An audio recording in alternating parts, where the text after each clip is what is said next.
एक कई बार जीवन में पहले से बनाई हुई धारणाएं या जो हमको बताया जाता है उसको कई बार हम समझ लेते हैं और उसको समझने की कोशिश लेकिन नहीं करते।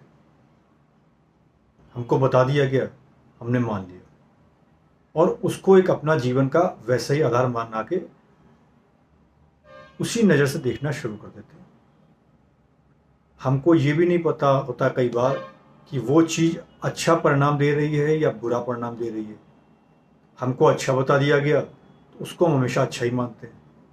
कोई चीज़ अगर हमको बुरी बता दी गई या किसी चीज़ के प्रति हमको डरा दिया गया तो उससे जीवन भर हम डरते रहते हैं। ये बातें आज मैं क्यों कर रहा हूँ? क्योंकि आज का जो वीडियो है वो इसी से संबंधित है और बहुत ही रोचक वीडियो होने वाला है आज का ये, और बहुत ही जानकारी से परिपूर्ण होगा ये वीडियो, जो शायद मैं समझता हूँ कि जब वीडियो आप पूरा देख लेंगे तो आपके मन में एक नया सोचने का नज़रिया भी पैदा होगा इस विषय को लेकर।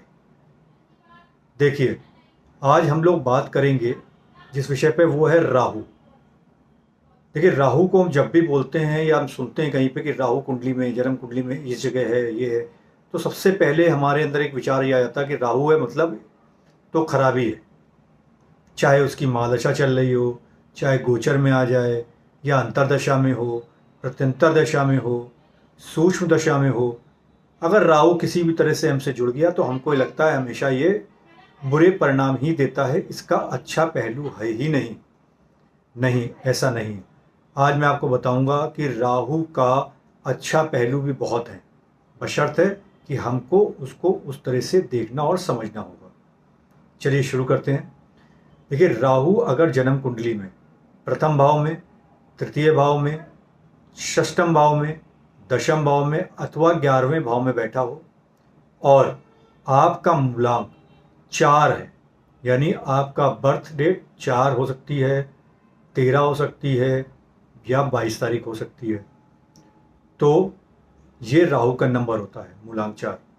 तो ऐसा देखा जाता है कि ऐसे व्यक्ति काफ़ी ज़्यादा बिजनेस माइंडेड होते हैं, यानी ऐसे व्यक्तियों का दिमाग बिजनेस की तरफ बहुत चलता है। किसी ना किसी रूप में वो कई नए नए बिजनेस के आइडियाज़ ढूंढते हैं। तो ये एक बहुत बड़ा सकारात्मक पहलू है अगर इसको आप समझने की कोशिश करें, जो राहु की ऊर्जा से आपको मिलता है। वहीं ये लोग अपने मन के अनुसार काम करते हैं, यानी ऐसे व्यक्तियों को किसी की रोक टोक पसंद नहीं आती है। इन्हें रोक टोक करेंगे तो ये इनको बिल्कुल पसंद नहीं आएगा। ठीक है, ये इसका दुनिया की नज़र में एक नकारात्मक प्रभाव हो सकता है, परंतु ये इनके लिए एक सकारात्मक प्रभाव होता है जब ये अपने बिजनेस माइंड को रन करते हैं और अपने बिजनेस को कैसे करना है, कैसे ग्रो कराना है, तो ये बहुत दूर तक उसके बारे में सोचने की शक्ति रखते हैं। इसलिए इन्हें कई बार दूसरों की रोक टोक उसमें पसंद नहीं आती। ये लोग बहुत अच्छा इन्वेस्टर होते हैं और शेयर मार्केट में अगर इनको पैसा लगाते हैं तो इनको लाभ भी होता है और शेयर मार्केट में पैसा लगाना इनको पसंद भी होता है। वहीं इनका दिमाग 24 घंटे यानी 24 आवर इनका दिमाग चलता रहता है। ये तो हो गया इनका एक सकारात्मक पक्ष। अगर हम चैलेंज की बात करें तो कई बार इनका दिमाग इतना चलता है कि ये अपने रिश्तों में भी इतनी ओवर थिंकिंग कर लेते हैं कि उसमें भी उतार चढ़ाव आने शुरू हो जाते हैं, क्योंकि उस अपनी तरफ से ही उसमें इतनी बातें मान लेते हैं या बना के उसको जोड़ के देखना शुरू कर देते हैं, जिससे कि ये खुद कंफ्यूज हो जाते हैं और भ्रम सा उनको दिखने लगता है कि हाँ ये ऐसा ही है, क्योंकि कई बार वो स्थिति वास्तविक तौर पे ऐसी नहीं होती है, जिसकी वजह से इनके आपसी रिश्ते भी कई बार खराब होने लगते हैं। ये तो हो गया इनका एक पहलू। वहीं इनके प्रोफेशनल जीवन में अपने या पर्सनल लाइफ में इस अपनी वाणी को लेकर, वाणी की बात मैं कर रहा हूं, अपनी वाणी को लेकर ये कई बार जीवन में मात खाते हैं, यानी इन्हें अपनी वाणी पे संयम और कंट्रोल जरूर रखना चाहिए।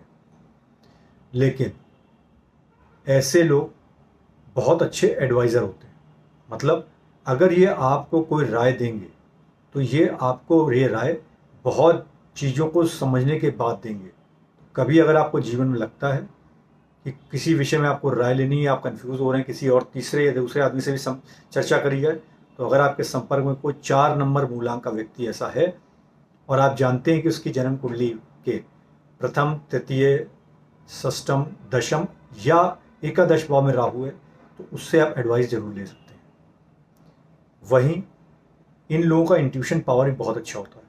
यानी अगर कोई घटना घटने वाली हो रही होती है या किसी चीज़ में इन्होंने पैसा लगा दिया है या लगाने वाले हैं, तो उसमें इनको एक इंट्यूशन पावर तेज अच्छी होने की वजह से इनको एक इंडिकेशन आ जाता है कि क्या यहाँ पे पैसा इन्वेस्ट करना चाहिए या नहीं करना चाहिए, या इस काम में उतरना चाहिए भी या नहीं उतरना चाहिए। और ऐसे लोग अच्छे मोटिवेशनल स्पीकर भी बनते हैं। तो देखिए, राहु हमेशा बुरे परिणाम लेके ही नहीं आता है, राहु के सकारात्मक पक्ष को भी देखना होता है। और अगर आप राहु के सकारात्मक पक्ष को देखकर भी चलेंगे तो ये आपको आपके जीवन में कई फायदेमंद और आपके लिए उन्नति के मार्ग खोलता है। उम्मीद करता हूँ आप अपने देखने के नज़रिए को, और खाली इस डर से कि राहु तो डरेंगे, वो बदलेंगे और उसके सकारात्मक पक्ष को देखने का भी प्रयत्न करेंगे। आप सबका दिन शुभ। और चलते चलते दोस्तों, आप सबसे एक विनम्र अनुरोध करूंगा कि मेरे वीडियोस अगर आपको अच्छे लगते हैं और आप इससे कनेक्ट होते हैं, तो ये चैनल आपका अपना चैनल है। आपका सब्सक्रिप्शन, आपका बेल आइकन दबा के जो नोटिफिकेशन आप तक पहुंचते हैं, उसके बाद जो आपके लाइक्स आते हैं, वो मेरे को मोटिवेट करते हैं, जिससे मैं आपसे और जुड़ूं और नई नई महत्वपूर्ण जानकारियां ज्योतिष से संबंधित आपके साथ शेयर करता रहूं। उम्मीद करता हूं कि आप लोग अपने इस चैनल के साथ जुड़ेंगे और मुझे अपने साथ जोड़ कर रखेंगे। Thank you.